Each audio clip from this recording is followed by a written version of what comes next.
Bonjour tout le monde, Simon Brière, votre stratège de marché principal d'RJO Canada. Donc, on est lundi, le 8 mars. Demain, le 9, on va avoir des rapports USDA, des rapports les bilans offre-demande, le rapport qu'on a à chaque mois, ce qui est c'est peut-être pas le plus important de l'année. Pourquoi? Parce que, bon, demain, on va regarder les productions, mais les bilans offre-demande. Mais c'est surtout à la fin du mois, le 31 mars, qu'il va y avoir les inventaires trimestriels, mais aussi les ensemencements. Donc, d'ici là, ça m'étonnerait que l'USDA publie des données un peu surprenantes, alors que dans 3 semaines, on en a des beaucoup plus importantes. OK? Donc, demain, bilan off-demande. On commence aux États-Unis. Qu'est-ce qu'on s'attend? Je reprends les derniers bilans du mois de février. Au niveau du maïs, on avait 1,5 milliard d'inventaires de fin et il y a eu très peu de modifications, uniquement une augmentation d'exportation de 50 millions. On s'attend à ce que demain, s'il y aurait un changement, c'est sûr que demain, là, il n'y a pas de modification de nouveau du rendement ou de la production. C'est vraiment, on regarde la demande, puis ça risque d'être un petit peu d'éthanol, un petit peu d'exportation.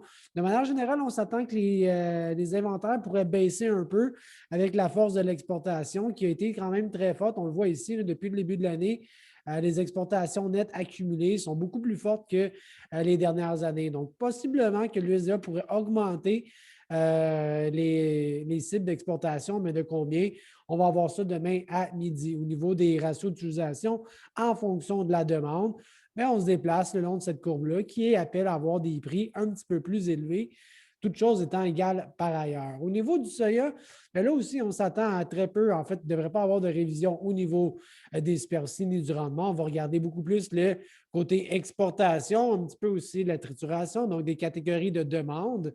Le dernier mois a eu des modifications très timides là aussi au point de vue des exportations. Peut-être que ça pourrait augmenter là aussi.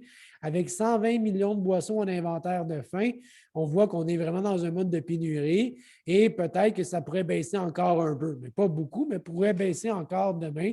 Et on voit que la force d'exportation, encore une fois, elle est très forte. Ça s'est un peu calmé, hein? Donc, ça s'est un peu aplati comme courbe, un peu comme dans le maïs. Vous voyez ici, là, dans le dernier mois, ça s'est un peu aplati. Mais enfin, l'exportation, elle est très, très forte aux États-Unis. Dans le blé, ben, là non plus, pas de superficie, pas de rendement. Et le dernier mois, il n'y a eu aucun changement. Et c'est possible que ça arrive encore ce mois-ci, alors que le blé n'est pas totalement sorti de dormance. Hein?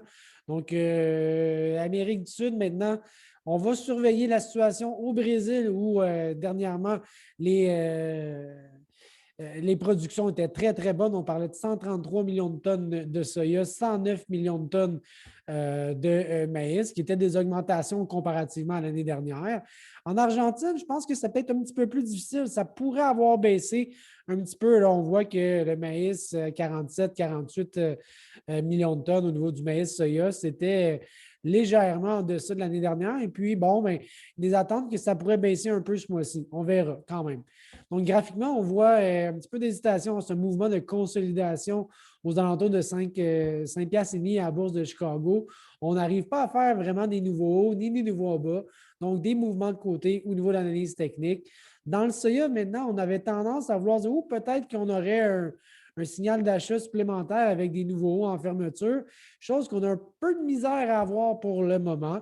Donc, ça y a mouvement de côté, mais faites attention. Si jamais le marché voulait avoir une position un petit peu plus haussière, je pense que des nouveaux sommets donneraient un petit peu de fuel à ce marché. Dans le cas du blé, bon, on voit un double sommet assez évident ici, avec des bas aux alentours de 6,40. On est dans un mouvement de côté qui ressemble un peu à celui du maïs. Ça prendrait une fermeture, là, une autre baisse de 20-25 cents avant d'avoir une confirmation sur des indices ou des signaux de vente. Alors voilà pour aujourd'hui. On surveille le rapport USDA offre demande demain à midi. Sur ça, je vous souhaite une bonne journée. À bientôt. Bye.